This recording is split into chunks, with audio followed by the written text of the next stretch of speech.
샬롬 샬롬 샬롬 샬롬. 하나님 사랑합니다. 여러분 주 안에서 사랑합니다. 바벨론 멸망의 애가다 슬픈 노래예요. 기도하죠.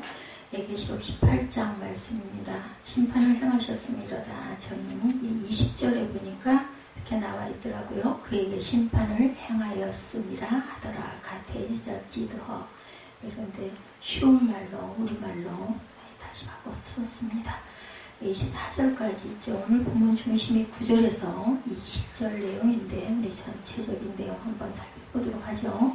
18장도 17장에 이어서 바벨론 멸망의 예언. 1절에 보니까 다른 천사가 하늘에서 내려오는 걸 보니 큰 권세를 가졌는데 그의 영광으로 땅이 환하여졌다.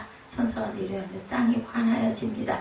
17장은 바벨론과 그의 휘하에 있던 10왕과의 관계와 그 종국의 음녀의 멸망으로 끝났습니다. 그리고 18장에서도 역시 바벨론의 멸망을 다루고는 있지만 멸망의 과정을 상세하게 묘사하는 내용으로 알려있죠. 특히 17장이 바벨론의 종교적인 죄악에 관심을 뒀다면 18장은 바벨론의 상업적인 죄악에 더 초점을 맞추고 있다. 조금 특징이 있습니다.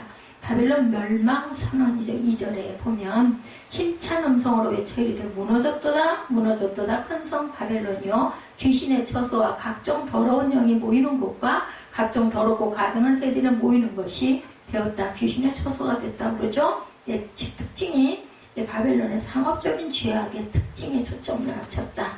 심판의 음성이 들리죠. 요한에게 보인 환상이 지나고 나자 17장에서 또 다른 천사가 나타나 요한에게 다른 환상을 보여주는 내용들이 18장에 기록되어 있습니다. 자세하게 묘사가 되죠. 이 천사는 바벨론의 멸망을 힘센 음성으로 외쳤는데 무너졌도다를 2번 반복을 하죠.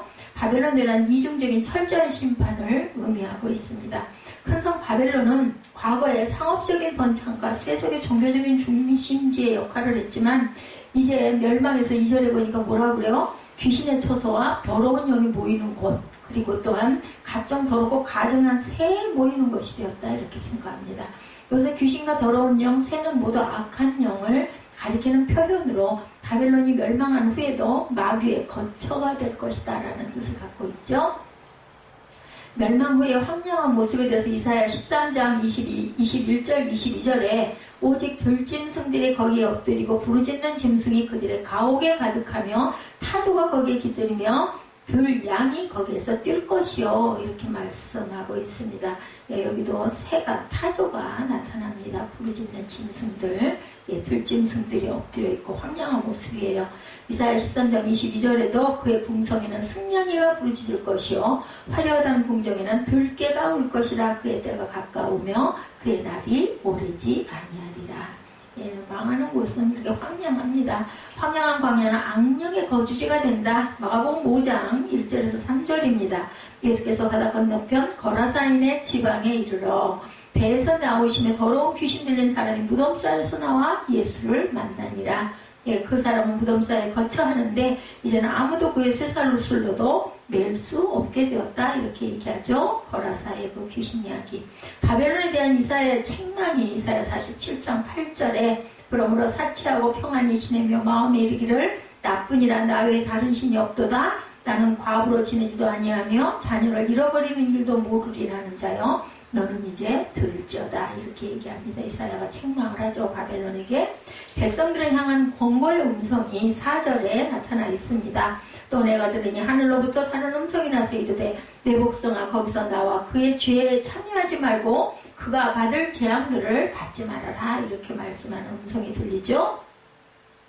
그 이유는 그 성이 멸망받을 것이기 때문에 하나님의 택한 성도들은 그곳에서 구원받아야 되고 그 성이 본래 사단적인 성이므로 성도들이 그곳에서 더 이상 더럽힘 받기를 원하지 않기 때문이다.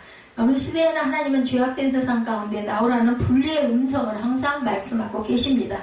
구원은 모든 세상적인 것들로부터의 분리를 뜻한다는 것을 우리가 알고 있어야 합니다. 시대가 아무리 변한다 할지라도 구원받은 자들은 하나님의 말씀 속에 그대로 행하며 살아가고 세상에서 보기엔 좀 어리석은 것 같고 미련한 짓인 것 같다 할지라도 하나님의 말씀의 뜻을 저희들이 깊이 새기고 그대로 행동하고 살아야 되겠죠?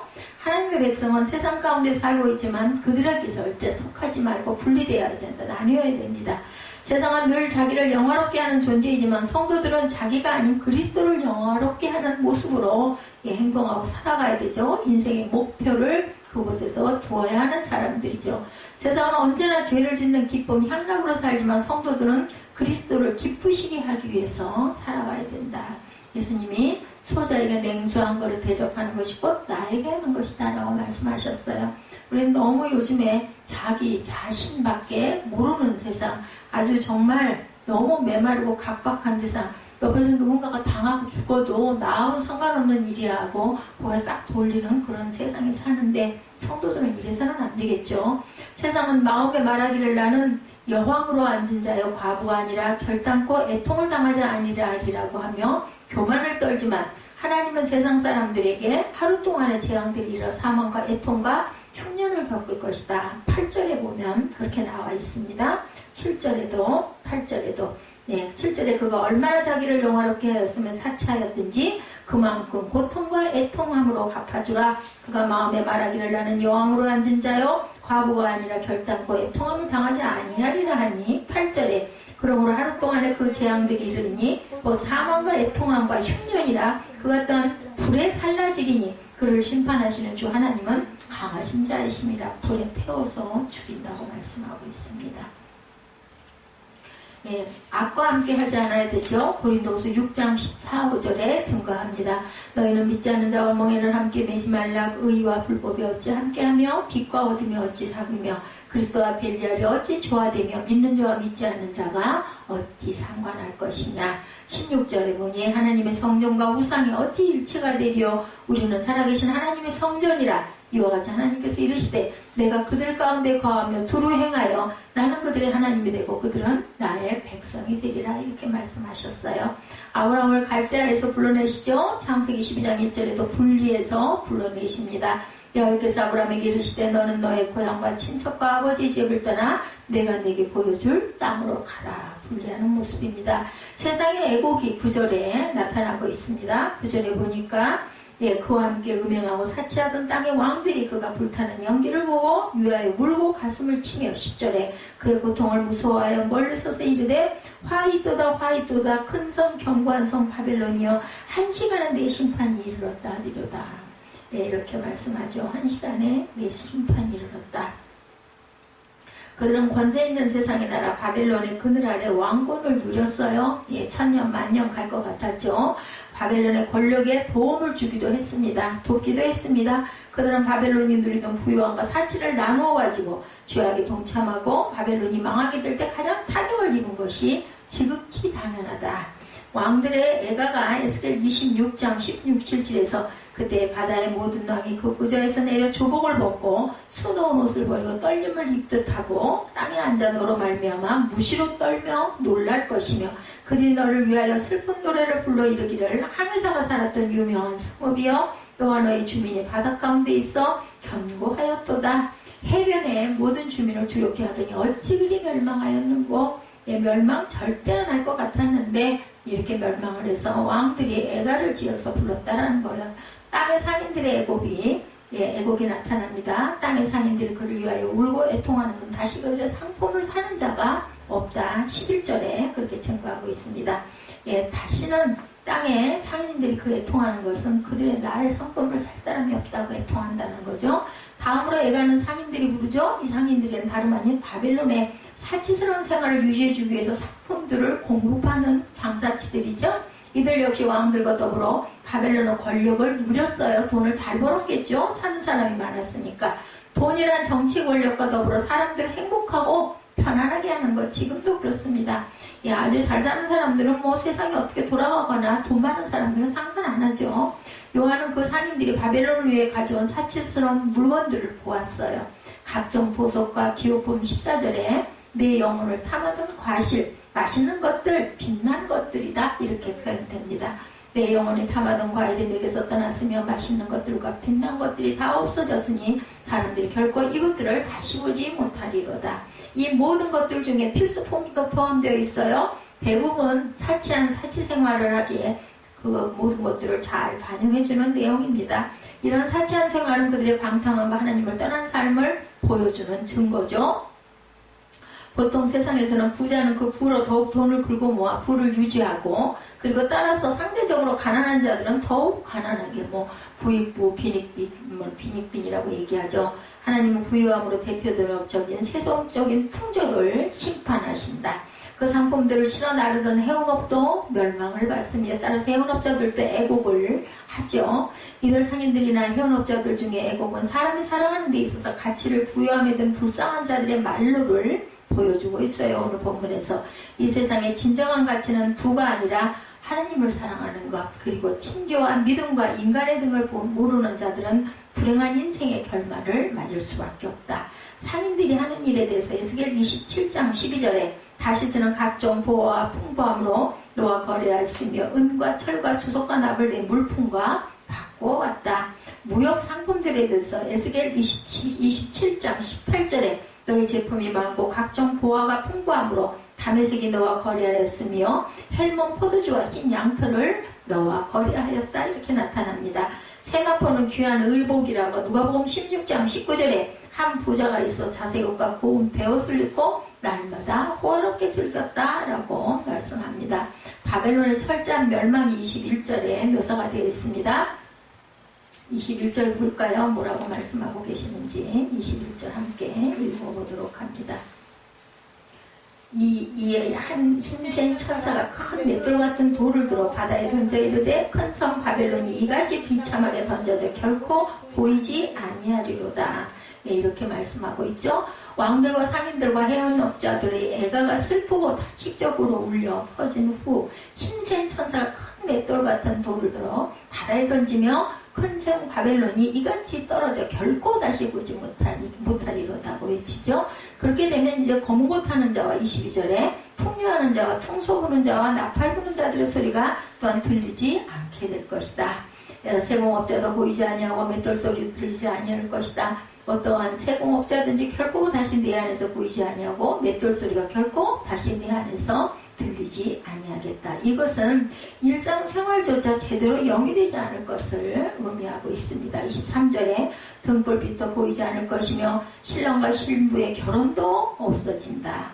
이렇게 철저한 멸망의 선언을 합니다. 바벨론은 그가 누렸던 모든 것들을 포기하고 철저히 멸망의 길을 걸을 수밖에 없게 되었다. 바벨론의 멸망에 대해서 에르미야 51장 62절에서 64절에 말하기를 야훼여 주께서 이곳에 대하여 말씀하시기를 이 땅을 멸하여 사람이나 짐승이나 거기에 살지 못하게 하고 영원한 표가 되리라 하셨나이다 하라 하니라.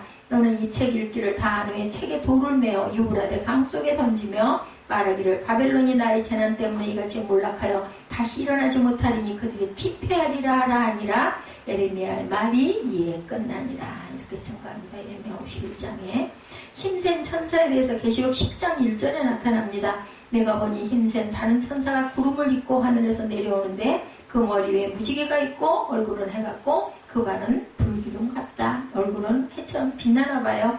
두로에 대한 에스겔의 예언 에스겔 26장 13절에 내가 내 노랫소리를 그치게 하며 내 수금소리를 다시 들리지 않게 하고 너를 맨 바위가 되게 한즉 내가 금을 말리는 곳이 되고 다시는 건축되지 못하리니 나 여호와가 말했습니다. 주 야훼의 말씀이니라.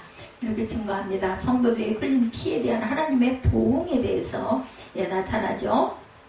이것이 바벨론이 급속도로 확실하게 멸망된 것은 바로 선지자들과 성도들과 땅 위에서 죽음을 당한 모든 자의 피 때문이다. 이렇게 말씀합니다. 23, 4절 우리 같이 볼까요? 뭐라고 말씀하셨는지. 22절까지 우리가 봤죠. 23절에 등불빛이 결코 다시 내 안에서 비치지 아니하고 신랑과 신부의 음성이 결코 다시 내 안에 들리지 아니하리로다. 너희 상인들은 땅의 왕족들이라 내 복술로 말미암아 만국이 미혹되도다. 선지자들과 성도들과 및 땅 위에서 죽임을 당한 모든 자의 피가 그 성 중에서 발견되었니라.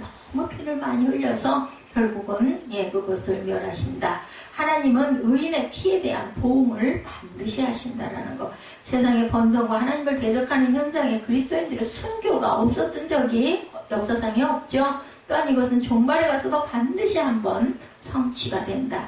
의인의 흘린 피의 보응은 반드시 하신다. 마태복음 23장 35, 6절입니다. 그러므로 의인 아벨의 피로부터 성전과 제단 사이에서 너희가 죽인 바가랴의 아들 사가랴의 피까지 땅에서 흘린 의로운 피가 다시 너희에게 돌아가리라. 내가 진실로 너희에게 이르노니 이것이 다 이 세대에 돌아가리라. 사가랴가 예언하는 걸 죽였어요. 그래서 그 피가, 그리고 또한 아벨 아시죠? 가인과 아벨의 피가, 내가 진실로 너희에게 이르노니 이것이 다 다시 이 세대에 돌아가리라. 온 땅 사람이 살육을 당한 것에 대해서 예레미야 51장 49절에 바벨론이 이스라엘을 죽여 엎드러뜨림 같이 온 세상이 바벨론에서 죽임을 당하여 엎드러지리라. 복음을 증거하다 순교한 자들에 대해서 계시록 17장 6절에 또 내가 보매 이 여자가 성도들의 피와 예수의 증인들의 피에 취한지라. 내가 그 여자를 보고 놀랍게 여기고 크게 놀랍게 여겼다. 순교자들의 피에 대한 증거입니다. 18장에서 나타나는 바벨론의 멸망에서 성도들은 한 가지 사실을 꼭 기억하고 가야 하는데, 세상의 조류가 하나님을 대적하고 성도들을 핍박하고 심지어 죽음에 이르게 한다고 할지라도 하나님은 성도들이 당한 그 피의 보응을 반드시 하신다는 것을 잊지 말자. 어느 곳에서나 그리스도를 위해서 흘린 순교의 피라면 그것은 하나님은 그것을 꼭 기억하시고 계신다는 점을 여기서 우리가 확인합니다. 우리들도 이 사실에 힘을 얻어서 환난을 이기고 견뎌나가야 되겠죠? 바벨론이 멸망할 것이라는 예언 17장에서 그런데 대단한 힘과 위세를 떨치고 있는 오늘의 바벨론을 바라보면서 바벨론이 멸망한다는 성경의 말씀과는 너무나 큰 차이를 우리가 느끼는데, 휘황찬란하고 화려한 도시가 무너진다는 것은 이해가 안 가고 우리가 피부로 느껴지지도 않아요. 어떻게 그렇게 한 번에 절대로 안 망할 것 같은 바벨론, 겉으로 보기엔 바벨론으로 상징되는 이 세상, 지금 아주 너무나 찬란하죠. 물질 만능의 시대입니다. 인간 이성으로 쌓아올린 최대의 바벨탑이라고 할 정도로 오늘의 우리는 인류 역사 이래로 화려하고 우아한 문화를 향유하면서 살아갑니다. 예수를 믿지 않고 하나님을 거부하는데도 불구하고 이 땅에서 떵떵거리면서 사는 사람들을 보면서 우리는 정말 하나님 계실까? 이런 이야기들도 많이 합니다.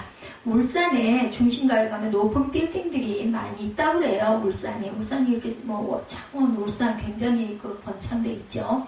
또 서울 또한 아주 빌딩들이, 저도 서울에 나가보니까 엄청 빌딩들이 많아지고 바뀌었더라고요. 보니까 종로통 넘어 나가면서 봤더니 그런 빌딩에서 돈을 많이 벌어서 잘 살고 있는 사람들을 볼 때 대단한 도시에 사는 사람들, 저도 그런 생각이 들어요. 참 이런 데 사는 사람들은 조상 때 얼마나 하나님의 축복을 많이 받게끔 그렇게 살았으면 편안하게 전혀 세상에 어떻게 돌아가든 가끔 그런 걸 느껴요. 나는 이렇게 각박하게 살아가고 있는 반면에 그 사람들은 그런 거하고 전혀 관계없이 여유롭고, 어떻게 보면은 그게 막 정말 악착같이 살고 그러지 않을 것 같아. 얼굴 표정도 너무 부드럽고 편안할 것 같고, 그렇게 잘 누리고 잘 사는 사람들이 있는데 돈이 있음에도 불구하고 더더더하고 욕심을 부리는 사람들은 그만 파멸로 떨어지죠.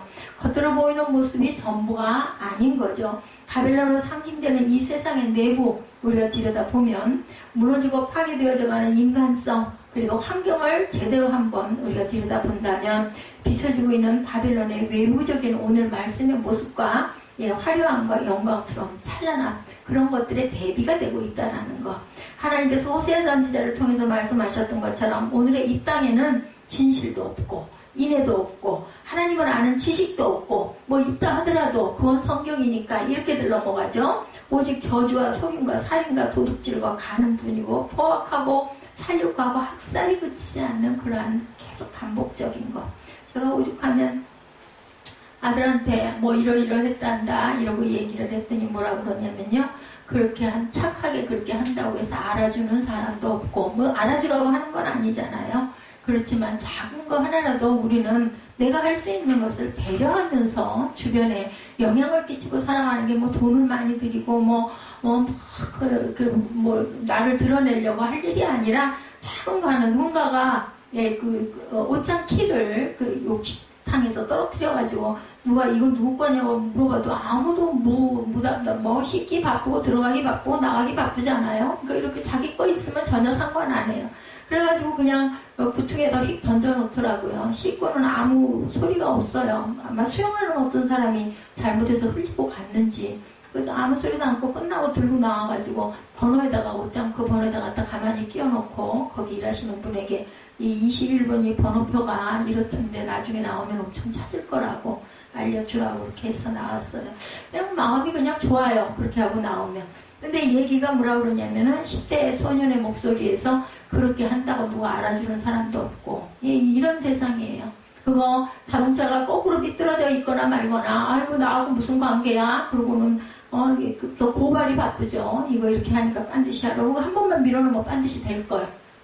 나는 그런 걸 보고 그냥 그렇게 못한다. 요즘은 다 그렇게 살아가는데 그게 왜 꼭 그렇게 살아간다고 그렇게 해야 될까? 운전을 하는 사람은 다 아는데 그게 뭐가 그렇게 무겁고 뭐가 그렇게 무서워가지고 손을 안 대고 그냥 씻다 말고 그냥 온몸에 물투성이에 대해서 튀쳐나와 보니까 그때는 이미 차가 빠한 듯하게 잘 서 있는 것을 그걸 쫓아와가지고 거기 씻는 데까지 쫓아 들어와가지고 막 얘기를 해서 불안불안하게 물론 그거 핸들 잘 보고 했어야 되죠. 우리 실수할 때가 있습니다. 저는 그런 부분이 제가 있기 때문에 남들이 그렇게 된 거 보면 내가 밀면 차가 비틀어져요. 그러면 그냥 휙 나가지를 못해요. 저는 차 세워놓고 가서 제대로 밀어놓고 옵니다. 차를 비틀어지게 바퀴를 그 핸들을 반드시 안 해놓은 건 운전자 잘못이지만 잘못했어도 반드시 해놔야지 다른 사람들 나갈 때 피해가 없고 그럼 그 사람 부르러 안 쫓아가도 되거든요.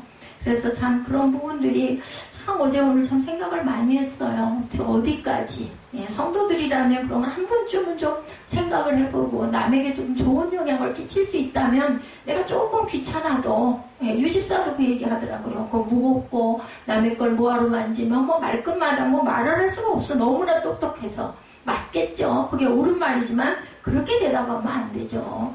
그렇게 더더군다나 남의 차도 아니고 가족의 차가 그렇게 생겨져 있었다고 하면 좀 살펴봐야 하지 않을까.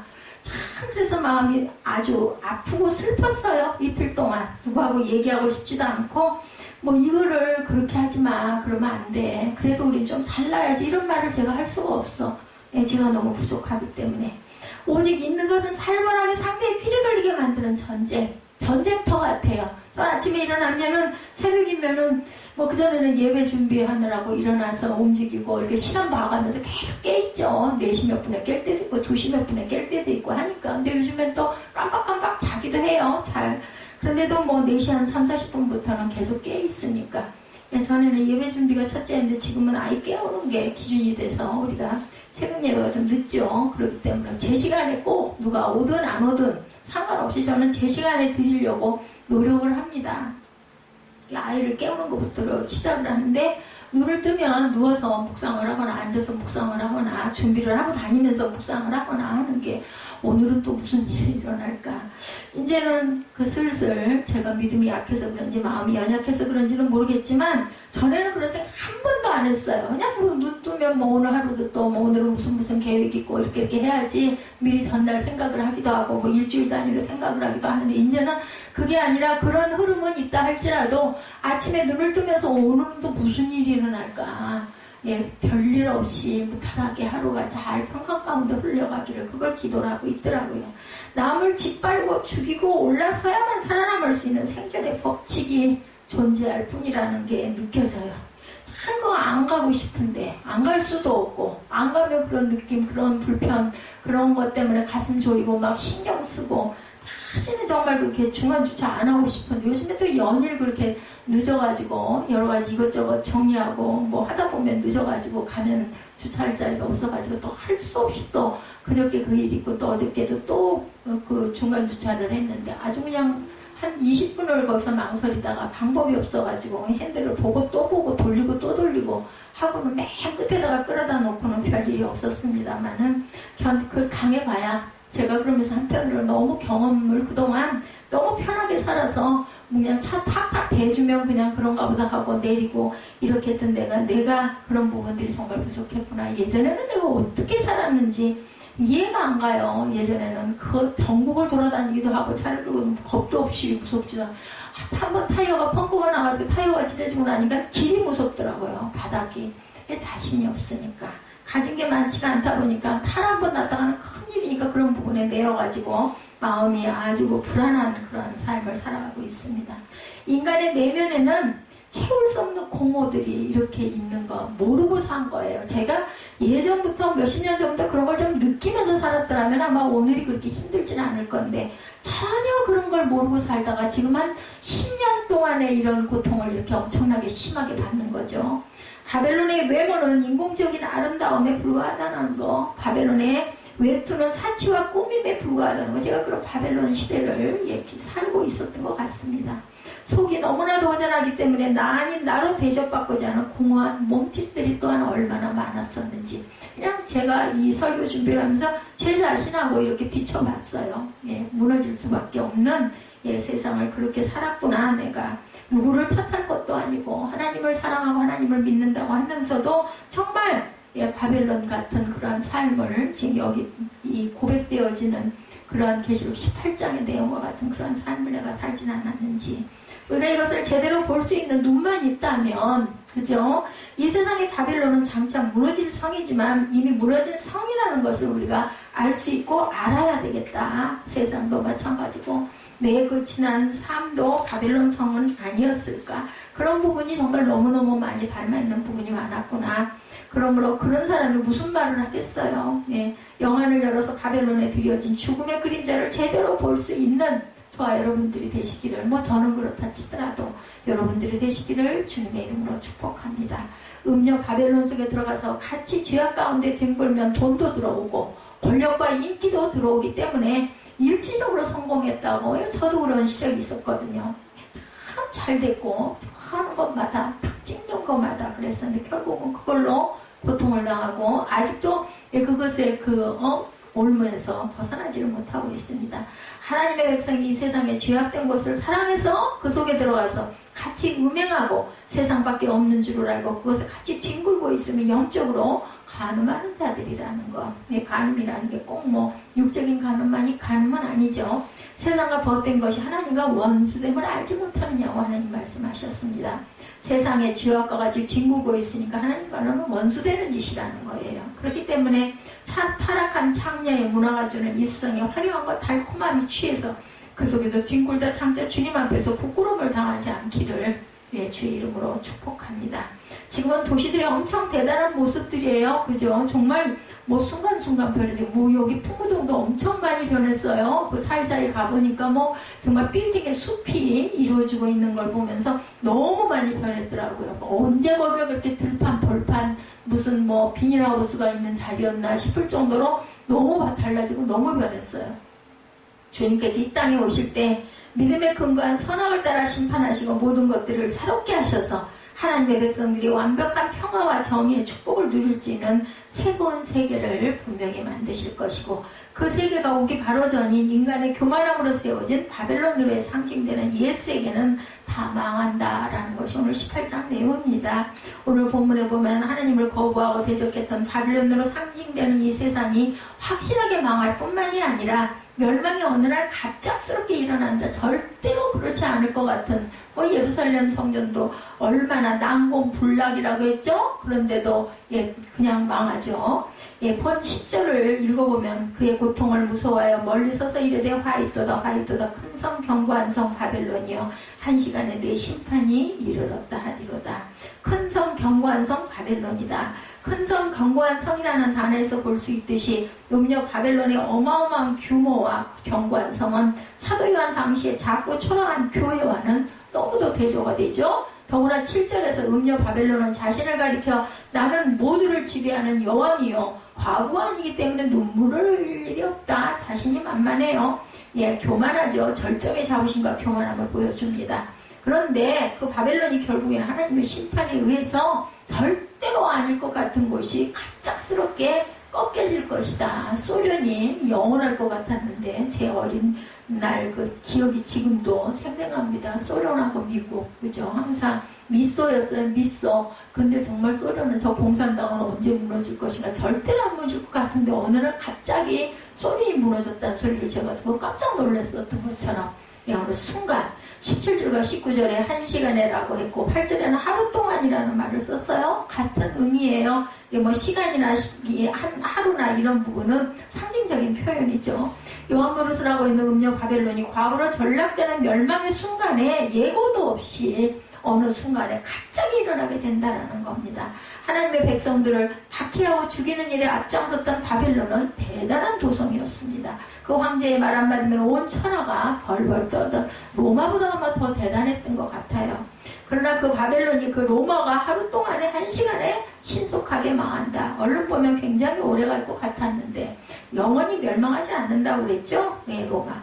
세월이 아무리 흘러도 대단하고 화려한 건물들이 무너지지 않을 것 같습니다. 근데 하나님께서 심판하실 때는 한순간이다. 근데 우리가 여기서 알아야 할 것은 18장에서 예언하고 있는 바벨론의 멸망이 인류의 최후의 멸망은 또한 아니라는 것입니다. 바벨론이 하나님을 대적하는 이 세상을 가리키기 때문에 바벨론의 멸망이 곧 인류 최후의 멸망이라고 생각하겠지만 그거는 아니다. 10절에 땅의 왕들이 바벨론에 불타는 모습을 보고도 그 고통을 무서워하여 멀리서 가슴을 치며 통곡하고 있는 모습을 보여주죠. 바벨론은 불타고 있는 그 땅의 왕들이 멀리 떨어져서 통곡하는 걸 보면 바벨론의 멸망이 땅의 왕들과 직결되어 있는 것이 아니다. 그들은 지금 아직 살아있다는 겁니다. 바벨론의 멸망이 인류 최후의 멸망은 아닌데 7 대제의 재앙으로 이 땅에 엄청난 피해와 재앙을 가져다 주는 건 사실이지만 아직은 아니다. 끝은 아니다. 땅의 왕들이 2번에 걸쳐서 화이토다라고 반복해서 외치고 있는 것은 음녀 바벨론의 멸망으로 인한 이들의 고통이 얼마나 충격적이었는지를 보여준다. 그리고 본문에 울고라는 단어는 단순히 눈물을 흘리는 것이 아니라 억제할 수 없는 고통이나 슬픔으로 인해서 큰 소리로 울부짖는 것을 표현할 때 사용하는 단어입니다. 그렇기 때문에 오늘 본문에는 바벨론의 확실한 멸망에 대한 엄숙한 장성곡과 같다라는 거예요. 미리 울리는 바벨론의 멸망을 바라보면서 애가를 부르고 있는 세 무리의 부류의 모습이 나타나죠. 본문에서 바벨론의 멸망을 슬퍼하며 애가를 부르는 사람들은 누구며 이들이 바벨론의 멸망을 바라보면서 애가를 부르는 이유는 무엇일까 살펴보죠. 첫째, 땅의 왕들로 이들은 자신들의 음행과 사치를 보장해 주는 것이 무너졌기 때문에 옵니다. 9절을 그와 함께 음행하고 사치하던 땅의 왕들이 그가 불타는 연기를 보고 위하여 울고 가슴을 친다. 17장 2절에 보면 땅의 왕들은 음료와 더불어 음행하였고 음행의 포도주에 취했다 이렇게 나타나 있어요. 따라서 땅의 왕들이란 정치적 권력자들로 음료의 그늘 아래서 온갖 권력을 잡고 그녀와 함께 음행하고 우상을 숭배하고 사치하던 사람들이죠. 그들이 지금 무너지는 바벨론을 바라보면서 18장에서 슬퍼하고 애통하고 있다라는 이야기를 하는 겁니다. 17장 2절에 나타났던 그들이 이렇게 가슴을 치고 울고 있다라는 거죠. 그런데 이들이 슬퍼하는 이유는 자신의 죄를 회개하거나 잘못을 뉘우쳐서 우는 것이 아니고 애통의 눈물이 아니고 지금까지 자신들이 누리고 즐겨왔던 모든 것이 무너져 내린 것에 대한 아쉬움을 슬퍼하는 거라는 거예요.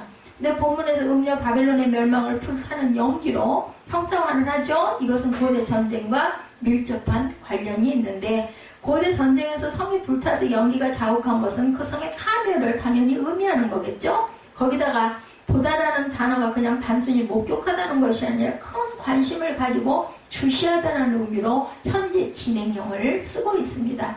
이들은 음녀가 주는 음행의 잔에 취했던 사람들, 이들은 육신의 정욕과 안목의 정욕과 이상의 자랑에 빠져서 살던 사람들, 이들은 음녀가 주는 권력을 가지고 세상을 지배하던 사람들입니다. 그래서 이들은 자신들에게 높은 권력을 주고 음행과 사치를 보장해주는 음녀 바벨론을 결코 무너지지 않을 큰 성과 경관성으로 믿었다는 거죠. 그런데 알고 보니까 자신들의 큰 성 경관성으로 믿었던 바벨론이 1시간 안에 3시간에 불타서 없어지는 모래성에 불과했다는 겁니다. 그래서 자신들의 품위를 생각할 여유도 없이 소리를 내어서 울며 가슴을 치고 바벨론의 멸망에 대한 애가를 부르고 있는 내용이 18장의 내용입니다. 한마디로 이르는 아침 안개처럼 잠시 있다 없어질 이 땅에, 그리고 소망을 두고 살았던 사람들, 그리고 그 소망이 사라졌기 때문에 지금 슬퍼하고 있는 거예요. 이 땅의 모든 것은, 모든 소망을 두고 살아간 사람들은 이 땅의 것들이 무너질 때 애통하죠. 절망이 되죠. 이 땅의 것이 아니라 영원한 하늘의 소망을 두고 살아가는 사람들은 결코 그렇게 슬퍼하거나 애통하지는 않습니다. 정말 하나님께 소망을 두고 사랑하는 사람들은 오늘 있다가 내일이면 없어질 재물에 마음을 두지는 않죠. 그러므로 정함이 없는 이 땅에 소망을 두지 말고 주님께 소망을 두고 살아가야 된다는 거죠. 두 번째로 상인들로서 이들은 자신의 상품을 내다 팔 가장 좋은 시장이 사라졌기 때문에 슬퍼한다. 11절에 나타나 있는 내용이었었죠. 땅의 상인들이 그를 위하여 울고 애통하는 것은 다시 그들의 상품을 사는 자가 없습니다. 18장 7절에서 9절에 의해서 9절에 그와 함께 음행하고 사치하던 땅의 왕들이 그가 불타는 연기를 보고 위하여 울고 가슴을 치고 11절에 땅의 상인들이 그를 위하여 울고 애통하는 것을 다시 그들의 상품을 사는 자가 없어서 그들이 애통하여 운다라는 거죠. 그래서 항상 슬픈 애가를 부는 것은 더 이상 그들의 상품을 사주는 자가 없어져서 그들은 운다는 거예요. 회개하는 것이 아니라 바벨론의 멸망으로 자기들의 이익과 소망이 사라졌기 때문이다. 이익과 소망이 없어서 바벨론의 멸망으로 인해서 아주 이기적이죠. 이것이 타락한 인간의 모습의 실상입니다. 세상은 남의 연병보다 내 곧불이 더 아프다. 남의 열병이 나서 죽게 생겼거나 말았거나 진짜 내가 곧불이 나서 감기가 들어서 괴로우면 남에게 그게 더 커요. 당연히 세상은 너무도 이렇게 남의 아픔보다는 내 작은 아픔에만 연연해한다는, 괴로워한다는 거죠. 세상 사람들은 자기 이익이 사라질 때 가장 안타까워하고 슬퍼하고, 그렇기 때문에 사청인 땅을 사면 내가 배가 아프다, 이런 얘기를 해요. 이들 상인들이 애통해하고 슬퍼하는 이유가 사랑하는 가족이나 친구를 잃어버린 아픔이나 사랑하는 도성의 영광을 다시 보지 못하기 때문이 아니고, 내 상품을 돈으로 그 산으로 삼고 재산을 축적하기 위해서 온갖 수단을 동원하고 살아왔던 사람들이 바벨론의 희망을 걸고 살았는데 그만 그들이 망하니까 나는 내 상품을 어디다 팔아먹어 해서 슬퍼서 울었다. 철저하게 자신의 이익을 위해서 하나가 되고 이익이 사라지면 등을 돌리는 비인간적인 모습을 보는데 오늘날의 세상이 그렇죠. 오늘 이 시대 지배하고 있는 흐름, 오늘 우리가 살아가는 이 세상은 물질주의적 가치관이 지배를 하고 있습니다. 이 세상은 철저하게 물질을 따라서 물질을 신으로 섬기는 암몬의 지배를 당하는 세상. 이러한 현상이 주님 오시기 직전인 마지막 때가 되면 점점 더 심해질 것이다. 이것이 끝이 아니죠. 우리는 그리스도의 신부입니다. 거룩하고 순결한 신부된 믿음의 성도들은 이 세상에서의 물질주의에 바탕을 둔 그러한 이기적인 삶이 아니라 그의 나라와 의를 구하는 삶을 살아야 되겠죠. 어려운 이야기입니다. 그래서 자신의 기쁨을 위해서 이웃을 아프게 해서는 안 되겠고, 자신의 이익을 위해서 남에게 고통을 줘서도 당연히 안 되겠고, 자신의 배부름과 만족을 위해서 다른 사람의 눈에 피눈물을 흘러내려서는 안 되죠. 믿음의 성도들은 하나님 앞에서나 사람들 앞에서 제대로 살아야 됩니다. 제대로 온전하게 산다는 것이 쉽지가 않죠. 그런 사람을 하나님께서는 기뻐하신다. 그런 사람들의 가정과 자녀들에게 축복하신다라는 겁니다. 복을 준다라는, 돈을 부유하게 해준다라는 게 아니죠. 영적인 축복을 얘기하고 있습니다. 자신의 유익을 구하지 말고 남의 유익을 구하는 가운데 하나님이 기뻐하시는 삶을 살아드리는 저와 여러분이 되시기를 주님의 이름으로 축복합니다. 7인을 떼는 재앙에서 살펴보았듯이 주님의 오시기 직전에 가면 인간성을 심각하게 파괴된다. 그 실상을 본문에서 상인들이 바벨론과 거래했던 품목들에서도 확인이 되죠. 13절에 계피와 향료와 향과 향료와 유향과 포도주와 감람유와 고운 밀가루와 밀이요 소와 양과 밀과 수레와 종들과 사람의 영혼들이다. 이렇게 나타나 있어요. 앞에 거는 필수품들이기 때문에 그럴 수 있는 것들인데 끝에 종들과 사람의 영혼들이다. 무서운 얘기죠. 12절부터 14절에 많은 상품들이 등장을 합니다. 보석류가 있죠. 고급 의류와 고급 가구가 있습니다. 고급 향료와 고급 음식들이 있습니다. 가축과 농기구도 있어요. 이것은 인간의 사치가 극도에 달하게 될 것임을 보여주죠. 심지어는 못도 사람의 영혼, 인신매매도 있죠. 사도 요한 당시 로마에는 인신매매가 얼마나 심했는지 노예들이 엄청나게 많았다고 합니다. 로마 인구의 3분의 1이 노예였다고 그래요. 많은 노예들을 상품으로 내놓고 팔았다. 사람이 상품이었어요. 그들을 성 놀이개로 써먹기도 하고 사자의 밥으로 사용하기도 합니다. 그리고 그들은 상품처럼 매매를 당했습니다. 그런가 하면 마지막 때가 되면 사람들의 영혼까지도 매매가 된다라고 오늘 기록되어 있죠. 마지막 때가 되면 인격을 경시하는 풍조가 극에 달하게 될 것이다 라는 거죠. 뭐 인격적인 대조가 아니십니다. 돈 없고 백 없고 힘 없으면 그죠? 뭐 부모가 무슨 소용이 있습니까? 그죠? 내게 유익이 되는 사람하고 아주 정말 살살 녹죠. 그런 사람들 앞에 가서는 어디를 그러겠어요. 어디를 걱정할 일이 너무 잘하죠. 그런데 이 모든 것을 깨끗이 멸망한다. 총체적인 멸망을 예고합니다. 14절의 말씀, 바벨론아 내 영혼이 탐하던 과일이 내게서 떠났으며 맛있는 것들과 빛난 것들이 다 없어졌으니 사람들이 결코 이것들을 다시 보지 못하리로다. 여기서 내 영혼이 탐하는 과일이란 바벨론이 탐욕스럽게 손에 쥐고 있던 세상의 부교와 사치를 증거합니다. 그리고 탐하던이라는 말은 음료 바벨론이 간절하고 열렬하게 갈구하는 마음 상태를 나타내는데 그 상품들이 과일로 불러졌다고 합니다. 근데 음료 바벨론의 부귀와 사치를 나타내는 이런 상품들은 그녀를 향한 하나님의 준엄한 종말론적 심판으로 이제 더 이상 존재하지는 않습니다. 그래서 울며 애통해하는 거예요. 내가 누리던 내가 사치하던 그 모든 것들. 세 번째는 바다에서 일하는 사람들로서 이들은 자신들이 불을 쌓게 했던 터전이 사라졌기 때문에 또한 슬퍼합니다. 19절에 티끌을 자기 머리에 뿌리고 울며 애통하여 외쳐 이르되 화이트다 화이트다 이 큰 성이여 바다에서 배부리는 모든 자들이 너의 보배로운 상품으로 치부하였더니 한 시간에 망하였도다. 바다에서 일하는 사람들은 선장들과 성객들과 선원들과 기타 바다의 노동자들로 이들은 세속 문명을 맹목적으로 추정하는 서민층에 속하는 일반인들입니다. 이들도 왕들과 상인들처럼 모두가 멀리서 바벨론의 멸망을 지켜보면서 티끌을 자기 머리에 뿌리고 울며 애통합니다. 구약 성경에서 티끌을 자기 머리에 뿌리는 것은 수치나 슬픔이 극했을 때 나타내죠. 머리에다가 티끌을 뒤집어 쓰고 베옷을 입고 엎드려서 그죠? 상징적인 행동, 이와 같은 의미를 가지고 있는 또 다른 행동으로 자신이 입고 있는 옷을 찢던 행위가 있어 옷을 찢으며 이런 얘기 많이 나오죠. 이들이 바벨론의 멸망을 슬퍼하며 애통하는 데는 문제가 있습니다. 그것은 이들이 애통하는 중심이 잘못되어 있다.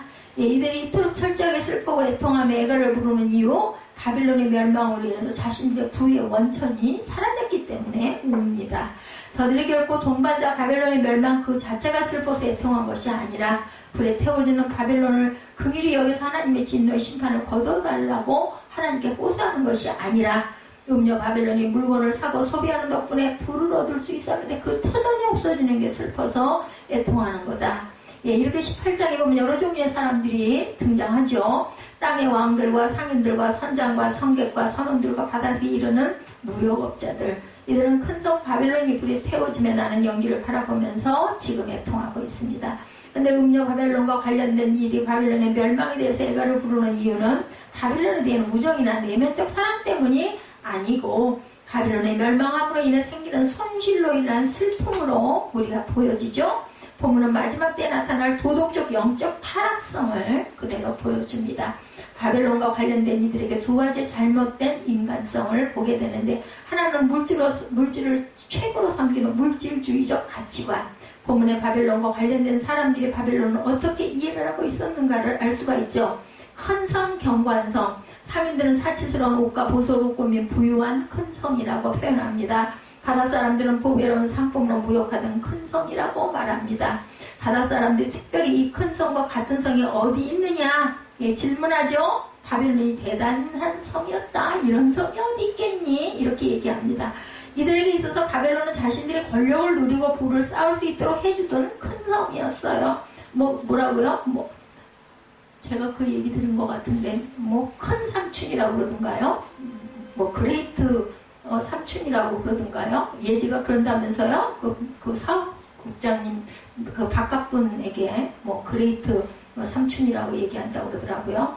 바벨론은 자신들이 권력을 누리고 부를 쌓을 수 있도록 해주는 그러한 큰 성이었다. 그런데 그 바벨론이 불태워지고 무너짐으로 이들이 소망하는 것들은 다 사라집니다.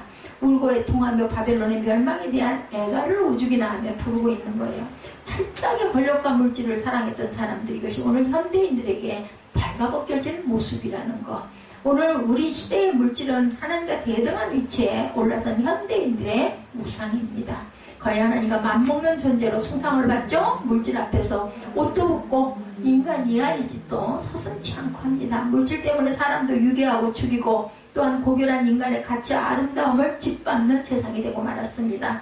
문제는 이러한 왜곡된 가치관이 하나님의 사람들의 가치관에도 견고한 진처럼 자리를 잡고 있다는 것. 하나님과 이웃을 밀어내고 그 자리에 물질과 돈이 앉아있죠. 가족도 밀어냅니다. 뭐 부부도 상관없습니다. 부부는 더더군다나 돈이 최고라는 생각 때문에 인간의 존엄성과 가족의 사랑을 끊어버리고 있습니다. 우리 주변에서 일어나고 있는 일입니다. 자기만을 사랑하는 이기주의가 점점 돼갑니다. 뭐 자식이 그런 자식이 어디서 맞아요? 그런 세상이 지금 되고 있어요. 되었고요 이미. 오늘 본문에 보면 음녀의 그늘 아래 권력과 부귀를 잡고 그녀와 함께 음행하고 우상을 숭배하고 사치하던 일이 슬퍼하는 이유는 바벨론의 멸망에 대한 아픔이 절대 아니었다. 이들이 슬퍼하고 애통해하는 것은 자신들이 누리고 즐겨왔던 것들이 무너져버린 것에 대한 슬픔과 아픔입니다. 이들에게는 바벨론과 그 성 안에서 고통 중에 죽어가고 있는 수많은 사람들이 아니라 내 권력, 내 재산, 내 즐거움, 거기에만 관심이 있습니다. 그러니까 뭐 인간을 동정하고 슬퍼하고 불쌍히 여기는 게 전혀 없어요. 모두가 바벨론으로부터 멀리 떨어져서 불쾌전 연기가 나는 그 바벨론을 바라보며 어이구나 어떡할까 땀을 치고 통곡을 하죠. 바벨론으로부터 불타는 연기를 보고 있다는 것은 현대 진행형이에요. 계속 원어상으로 지금 큰 성 바벨론이 지금 현재 불타고 있다는 거. 자신들의 음행과 사치를 보장해 두는 큰 성 바벨론이 지금 무너지고 있다는 거. 이들이 당장에 취해야 할 행동은 뛰어들어가서 고통 가운데 죽어가는데 형제와 이웃을 구해내는 건데 그들은 그저 멀리 서서 바라보고 울며 가슴을 치고만 있다는 거. 그 사람들은 안 보이겠죠. 내 터전이 없어지는 게 슬플 뿐이지. 10절과 15절에 그의 고통을 무서워하여 라고 증거되어 있습니다. 10절과 15절에 우리 볼까요? 그의 고통을 무서워하여. 15절에도 보면 그 고통을 무서워하여 멀리 서서 울고 애통한다. 10절과 15절에 똑같이 표현되고 있습니다. 멀리 서서 통곡을 하고 있는 겁니다. 우리는 이들에게서 이기적인 모습, 나의 모습은 아닐까. 성경은 이러한 모습이 하나도 이상한 것이 아니다 라고 가르칩니다. 사도 바울은 이와 같이 물질을 사랑하고 자기를 사랑하는 것은 마지막 때 일어나는 현상 가운데 하나다. 디모데후서 3장 1절에 나타나 있습니다. 함께 우리 합독하죠. 디모데후서 3장 1절과 2절입니다. 너는 이것을 알라. 말세에 고통하는 때가 이르러 사람들이 자기를 사랑하며 돈을 사랑하며 자랑하며 교만하며 비방하며 부묘를 거역하며 감사하지 않으며 거룩하지 아니하며. 여기 보면 마지막 때 하나님을 대적하고 믿음을 거부하는 사람들에게서 나타나게 될 도덕적 영적으로 타락한 잘못된 가치관을 말씀하죠. 돈을 사랑하는 것, 자기를 사랑하는 것. 마치 마지막 때가 되면 사람들이 사랑하는 대상이 바뀌는 현상이 나타나게 된다. 하나님에 의해 창조된 인간이 사랑해야 할 대상은 창조주 하나님과 하나님의 형상으로 창조된 이웃인데도 불구하고 주님 오시기 직전인 마지막 때가 되면 사람들은 하나님과 이웃 대신에 자기를 사랑하며 돈을 사랑하게 된다. 뭐 돈 필요하죠. 그리고 자기 자신도 좀 자기 자존 분명히 있어야 되죠. 자기 사람이 있어야 됩니다. 사람들이 하나님과 이웃보다 자기 자신과 돈을 더 사랑하게 될 때 세상의 마지막이 가까운 줄을 알아라 인 겁니다. 사탄은 자신들의 때가 얼마 남지 않은 줄 알고 세상 사람들뿐 아니라 믿음의 성도들에게도 유혹의 손길을 뻗치고 있다. 오늘 아침에 잠깐 방송을 들으니까 그런 얘기 하더라고요. 오늘 한 사람만 사탄의 속으로 집어넣자 사탄들이 그렇게 얘기한대요. 오늘 한 사람만 누구 하나 없어? 잡아먹자 한다고. 거기 절대 빠지지 말라고 목사님들은 말씀하시더라고요. 자기를 사랑하는 이기주의와 물질 만능주의를 우리들의 생각과 가치관 속에 불어넣어서 우리로 하여금 사랑의 대상을 바꾸려고 하고 있고, 그리고 그게 당연시되어 가고 있다. 이 유혹은 너무나 강렬하죠. 그 유혹의 손을 잡지 않음으로 인해서 엄청난 대가를 지불하는 바보짓을 하게 될지도 모른다는 거죠. 그렇지만 믿음의 성도들은 그 유혹에 절대로 넘어가면 안 되겠다. 참으로 사랑의 대상을 바로 알고 실천함으로 영생을 소유한 하나님의 자녀되어 다른 삶을 살아가시기를 주님의 이름으로 축복합니다. 하나님의 백성들은 교만으로 인한 헛된 만족, 물질주의적인 가치관으로 인간성이 심각하게 파괴되어져 가고 있는 바벨론의 문화 속에서 살아가고 있는데, 하나님의 백성들은 이 음녀 바벨론의 탈옥과 문화 속에서 어떤 자세로 우리가 살아가야 될 것인가. 18장에서 우리에게 요청한 건 두 가지입니다. 첫째는 소극적인 의미로 죄악된 거기에서 나와라. 내 백성아, 거기서 나와 그의 죄에 참여하지 말고 그가 받을 재앙들을 받지 말아라.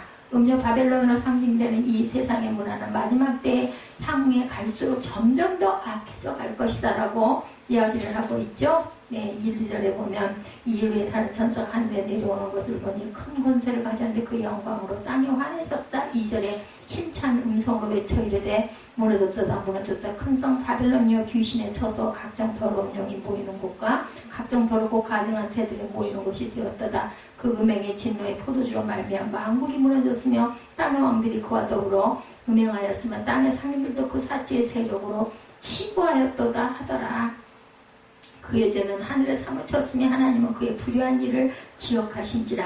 그가 준 그 대가로 그에게 주고 그 행위대로 갑절을 갚아주고 그가 섞은 잔에도 갑절에는 섞어주리라.